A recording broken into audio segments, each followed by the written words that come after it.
تعالى اقول لك بقى، قبل ما تيجي تشتري انتراكتيف فلات بانل لازم تاخد بالك من شويه خطوات كده. لخصت لك الخطوات دول من 12 13 خطوه، مش كتير يعني. اول خطوه هو السايز. بمعنى النهارده لو انت قاعد في قاعه معروفه يعني من 4 ل 6 اشخاص، فانت كده محتاج شاشه من 55 انش ل 65 انش. طيب لو انت في قاعه من 8 ل 10 اشخاص، فانت كده هتروح لشاشه 75 انش. اكتر من 10 من 10 12 10 13، فانت بتتكلم في 86. اكتر من كده ف 98. ده اول حاجه لازم تاخد بالك منها. تاني حاجه جزئيه الريزوليوشن، جوده الصوره. ال 4K دلوقتي بقت حاجه مانداتري وحاجه اساسيه. 4 مرات جوده الصوره فول اتش دي. فدي نقطه برضو مهمه جدا. تطبيقاتها بقى، اهم تطبيقات فيها هي نقدر نقسمها لجزئين. الجزء الاولاني جزئيه الكوربريت. شركه، مبنى اداري عنده ميتنج روم، محتاج دايما يبقى فيه اجتماعات سواء اوف لاين بين الناس وبعضهم او اونلاين بينهم وبين مواقع تانية. في الوقت دوت محتاجين شاشه يقدروا يشيروا عليها الكونتنت، شاشه تكون الريزولوشن بتاعتها قويه جدا، مساحتها تناسب المكان اللي الناس فيه، وفي نفس الوقت يقدروا يتواصلوا بينها وبينهم وبين اذرز في الفار سايد. تاني تطبيق ليها او تاني ابلكيشن ليها في جزئيه الاديوكيشن، سواء مدارس او سواء جامعات ومعاهد واكاديميات. طبعا احنا في عصر التكنولوجي، فمفيش مدرسه دلوقتي تقدر تشتغل بالسبوره القديمه بتاعت زمان او حتى السمارت بورد. خلاص بقى مهم جدا يبقى في اكسبيرينس مختلفه للطلاب، مختلفه للمحاضرين وللدكاتره كمان، يقدروا يشيروا عليها محاضراتهم المتسجله صوت وصوره. فده من اهم التطبيقات الخاصه بجزئيه الانتراكتيف فلات بانل، جزئيه الاديوكيشن. النقطه الثالثه كمان الاوبريتنج سيستم.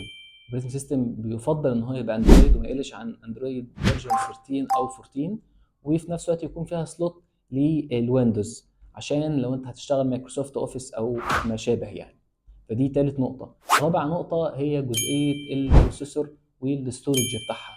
مهم قوي قوي ان الستورج بتاعتها تبقى ستورج محترمه، لان انت هتخزن عليها اوقات كتير المحاضرات، سواء بقى فيديو او اوديو كمان. طبعا هو الغالبيه بيخزنوا اوفر كلاود، بس برضو ممكن تحتاج الاستورج دي. النقطه الخامسه جزئيه الضمان او الوارنتي والمينتيننس وقطع الغيار. انت لما بتجيب شاشه دلوقتي لمدرستك او انت مدرس في الجامعه، في الميتنج روم انت بتستثمر فيها.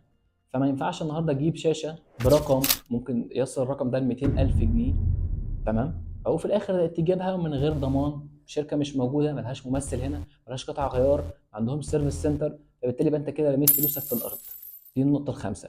النقطه السادسه، مهم قوي ان الشاشه بتاعتك تبقى انتي بكتيريال وسكراتشد. يعني ايه بقى؟ في المدارس والجامعات، وتحديدا في المدارس، مهم قوي قوي ان الاطفال ما يبقاش في ماده لنقل العدوى بينهم وبعضهم. فبالتالي مهم ان انت لما تيجي تختار الشاشه بتاعتك، بالذات لو انت في مدرسه وفيها اطفال، تبقى شاشه انتي بكتيريال وانتي سكراتشد، بحيث ان هي ضد الخدش. عارفين الطلاب سواء بقى في الجامعه او في المدارس الثانوي العنف عندهم عالي شويه، فبالتالي بيبقى فيه خدش وكله بيبقى عاوز يجرب الشاشه. لا، خبط خبط خبط. ومهم ان انت تبقى جايب شاشه برضو تبقى ضد الخدش وفي نفس الوقت تستحمل. دي النقطة السادسة. النقطة السابعة تكون بتدعم برامج الميتينجز أو برامج الاجتماعات زي مايكروسوفت تيمز، وزي زوم وما شابه يعني، بحيث ان انت النهارده عندك في الميتنج روم عاوز تتواصل مع سايت تاني فتقدر ومفيش حاجة تعطلك. النقطة التانية الديورابيلتي بتاعتها، تكون حاجة هيفي ديوتي، تكون البانل والشاشة قوية بجد، لان انت مش عاوز النهارده بمجرد ما حد يهز الشاشه حد يحركها فتبوظ منك، يبقى انت كده رميت فلوسك في الارض. النقطه التاسعه جزئيه الكونكتيفيتي بقى، وجزئيه الانترفيسز اللي موجوده في الشاشه.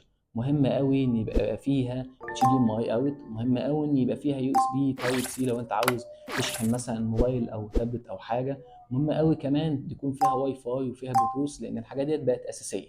النقطه العاشره طبعا لازم يكون فيها جزئيه الشيرنج عشان تقدر تشير كونتنت، فيبقى فيها حاجه شبه الميرا كاست، بحيث تقدر البرامج ديت بتدعم برضو فكره ان انت تقدر تشير لو انت قاعد في مدرسه او لو انت قاعد في الميتنج روم بتاعك، عاوز تشير الماده بتاعتك ديت على السكرين، عاوز تقدر تقسم السكرين، تقدر تسبليت السكرين ديت لاكتر من حد يقدر يشير او يعرض الماده العلميه بتاعته في نفس الوقت، فتقدر برضو.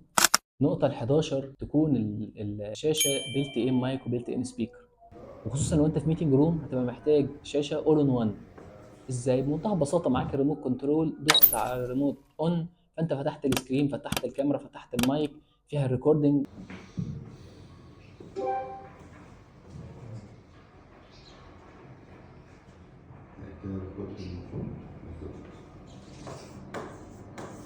المفروض تتسجل بصوت وصورة. بس احنا يعني عشان بس ابقى ايه متابع معاك، الفايل اللي فات كده اتسيب صورة بس.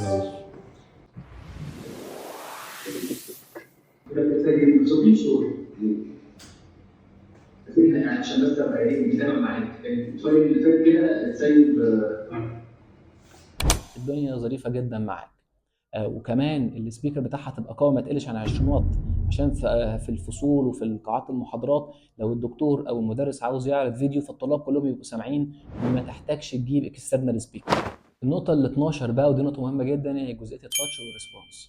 التاتش المفروض يعني ما يقلش عن 20. طبعا في بعض الفندورز بيقدر توصل ان الشاشة الواحدة يبقى فيها 40 فينجرز بيقدروا يتاتشوا السكرين في نفس الوقت من غير مشاكل. وفي نفس الوقت الريسبونس بتاع السكرين ما يقلش عن 10 مللي سكند. انا عارف ان في فيندورز دلوقتي وصلت ل 5 مللي سكند، بس احنا بنقول ما ينفعش تقل، ما ينفعش تقل عن 10 مللي سكند عشان الاكسبيرينس بتاعت الشاشه تبقى حاجه ريل جدا ومفيش فيها اي لاج